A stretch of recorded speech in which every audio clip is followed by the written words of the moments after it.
Hello friends, welcome back to my channel. If you're new here, my name is Fran of Frantastic Pins, and today we are talking about tips for your first in-person trade event.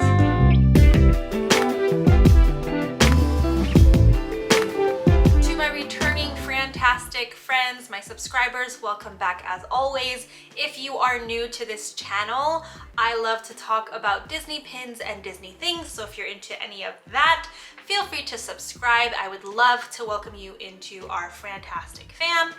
Today we are still talking about Disney things. We're talking about Disney pin trading events. I've gotten a couple messages from a couple of pin pals on Instagram with questions about pin trading events. Personally, I am not a pro at pin trading events. I have started going to a pin trading event here in NorCal, which is Northern California, and I've vlogged maybe one or two of the visits that my friend Jay Cruz and I have gone to. Someone suggested that maybe I just sit down and film some tips and tricks for in-person trade events. All of the information that I'm going to share with you today are my thoughts and opinions. Definitely not the golden standard. I am not a pin trading event pro. There are definitely larger scale pin trading events that I would love to go to, but I haven't gone to yet. So in my couple of months of going to in-person trade events,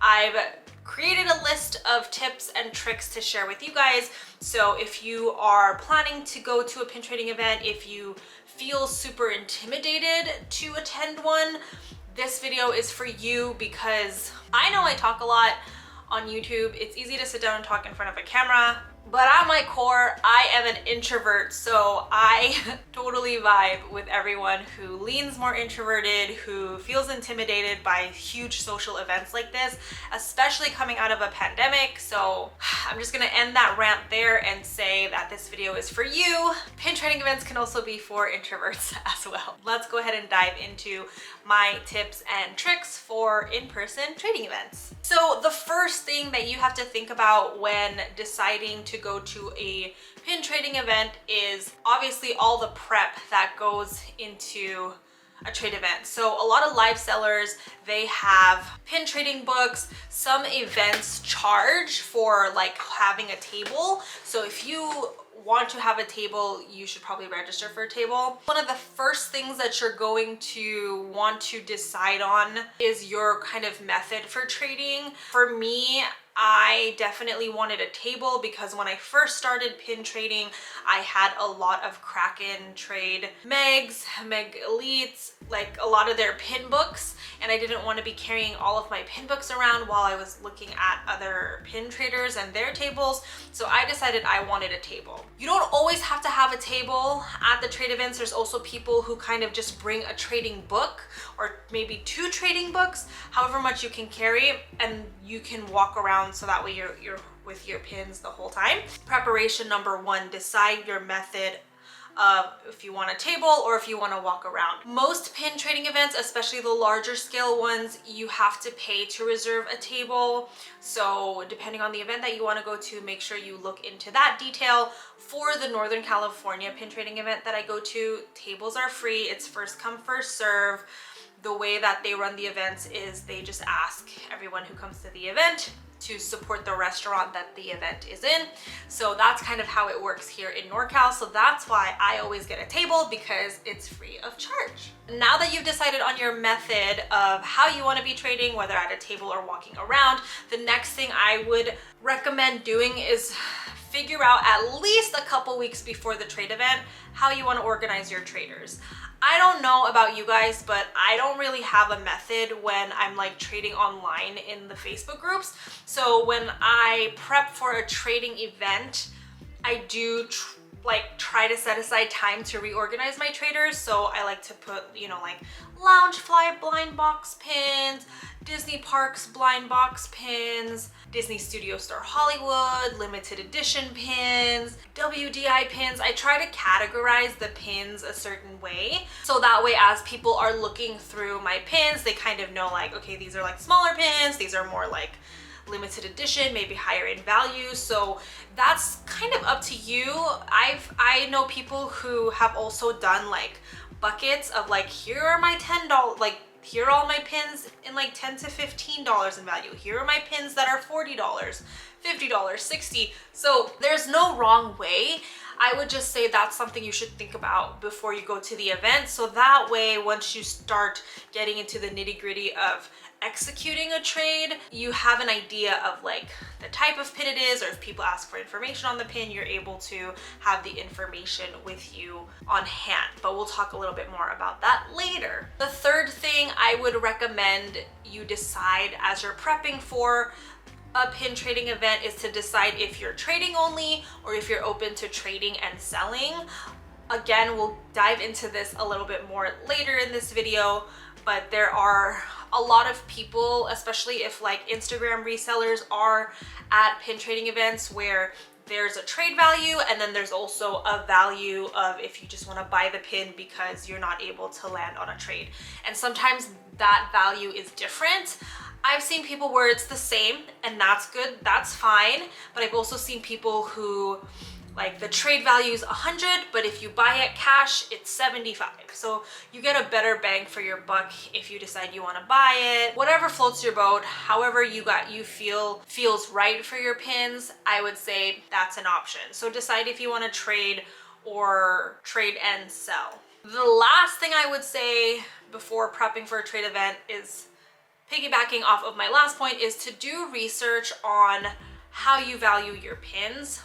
This was a bit of a sticky subject because I know there is kind of the way people do it now, which I'm most familiar with. And then there's a way that when I meet people who have been in the pin trading game longer, there's a way that, you know, they would reference it, at least from what I've heard, is the older days of trading, or like the original days of trading, where it wasn't so like nitpicky on like the dollar value. And I kind of lean somewhere in between that. So for me, I tend to do my research between eBay and Instagram. I follow a lot of Instagram resellers, a lot of people with websites for the pins that they resell. But then I also go on eBay and try to see the last couple of prices that the pin has sold for.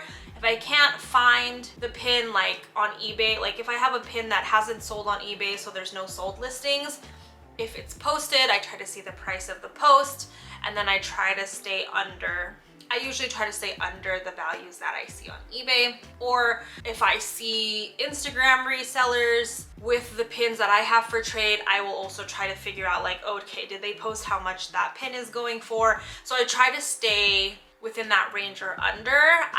That's just how I do it. But there have been moments in past trade events where we just disregarded the value like to the dollar, and like that was a grail of mine, and then she found some pins that she liked from me.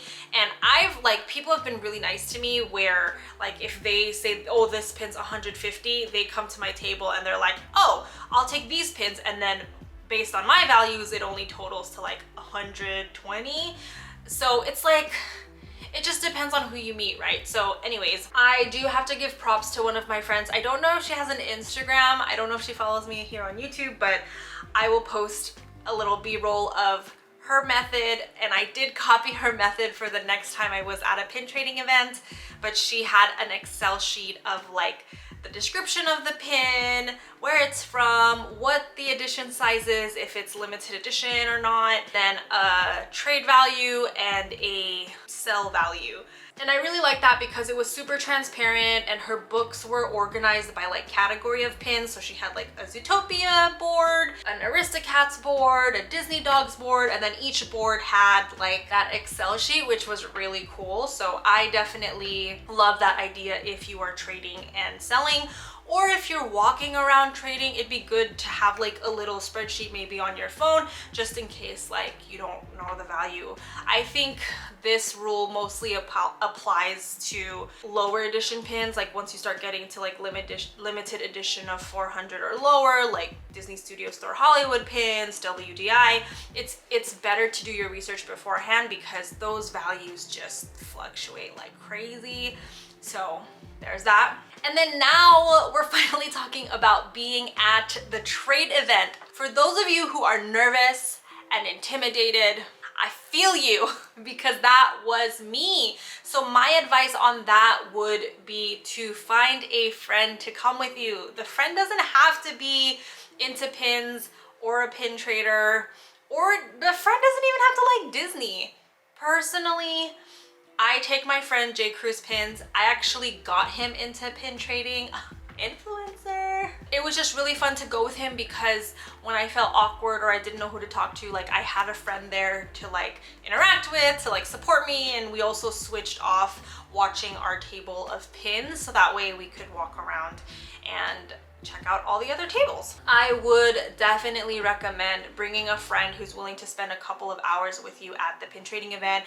Even if you don't have a table, if you just want someone to come walk around with you, that's awesome as well. Now let's move on to actually executing trades with people. All right, so there's the side of it where people will come up to you or they'll look through your, if you're at a table, a lot of people will be coming through, flipping through your pin books, looking at your pin boards. They see something in my pin traders that they're interested in. They will either show me their books and I'll look through their books, ask questions if I see anything I'm interested in, or they'll tell me where their table is. So what I do is I'm like, okay, this person over there, Daisy, wants this pin. So what I'll do is I'll take the pin off the board, I'll put it aside, and then when John and I switch off leaving our tables, I will go over to their table later on with the pin that they're interested in and then try to finish the trade with them. And then whether I go to their table or they come, they're at my table and they're like walking around with their pin books,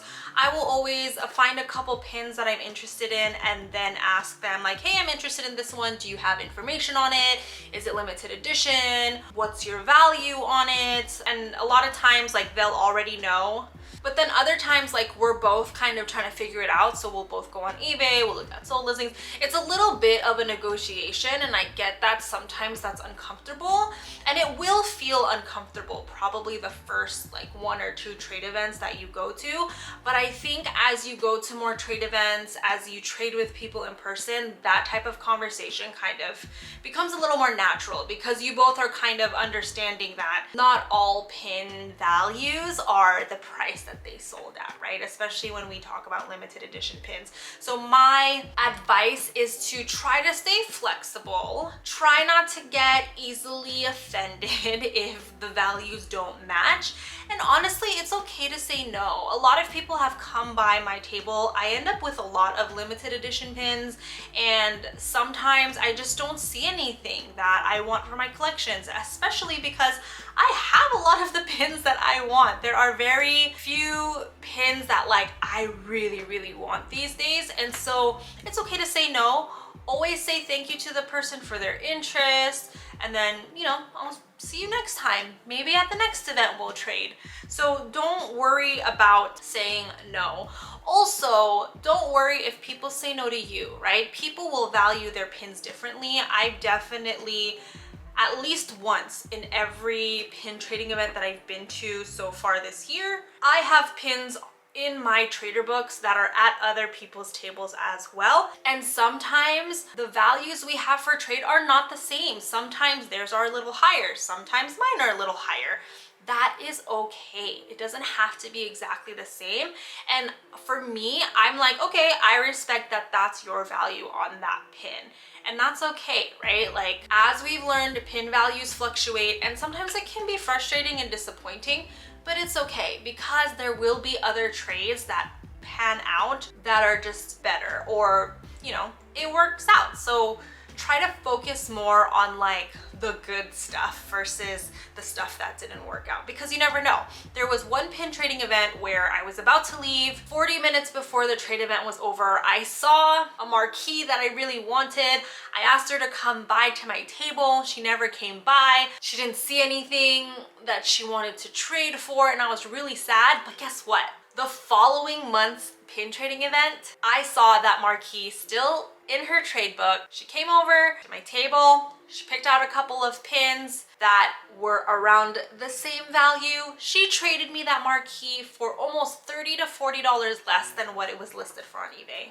And all because I tried again the following month. I got other traders, I saw she still had the pin, we tried again and it worked out. So I did not try to waste my energy the first time that she declined our trade, because the next month we executed the trade, you know what I'm saying? I would say those are all of the essential things for trade events. There are some extra little tips that I've learned along the way that I thought was really fun. So I used to bring my business cards with my YouTube channel on it, with my Instagram handle for my Pinstagram, and then I came up with this brilliant idea to print out QR codes like on a board for our table, which was really awesome because then we made new Instagram friends, and then also got some people, some of you guys here watching this video, hopefully I've met you at the NorCal Pin Traders event. So that's a great way to network and build your kind of pin community online. And then the other thing that I thought was really fun, and I learned this from Daisy from All Things Disney Pins on Instagram, she